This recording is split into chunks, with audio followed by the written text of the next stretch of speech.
And this is actually how a cancer goes from being harmless to deadly. Cancer cells mutate, and they gain the ability to release lots of those angiogenic factors, natural fertilizer, that tip the balance in favor of blood vessels invading the cancer.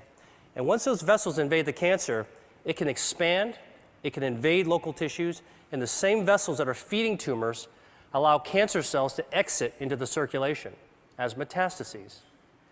And unfortunately, this late stage of cancer is the one at which it's most likely to be diagnosed. Here's a woman with a breast cancer being treated with the anti-angiogenic drug called Avastin, which is FDA approved.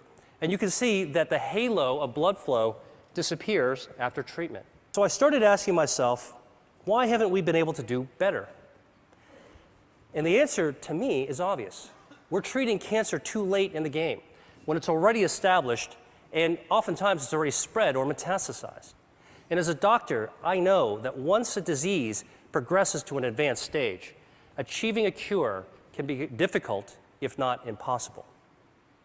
So I went back to the biology of angiogenesis and started thinking, could the answer to cancer be preventing angiogenesis?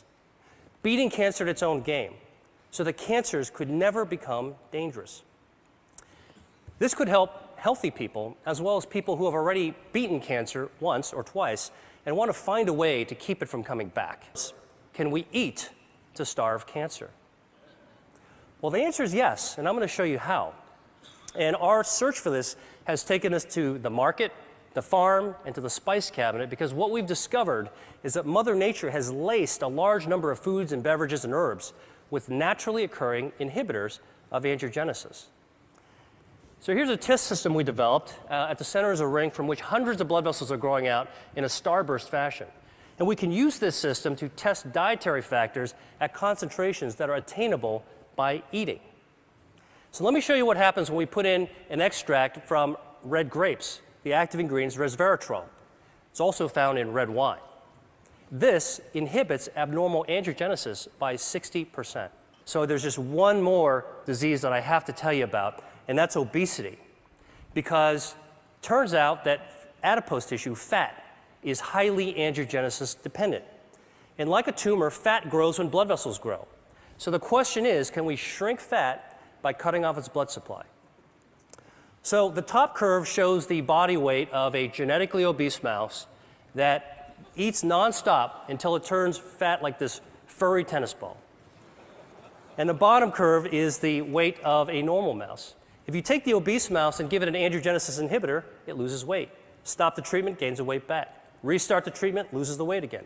Stop the treatment, gains the weight back. And in fact, you can cycle the weight up and down simply by inhibiting angiogenesis.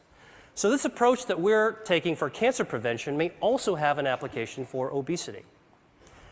The really, truly interesting thing about this is that we can't take these obese mice and make them lose more weight than what the normal mouse's weight is supposed to be.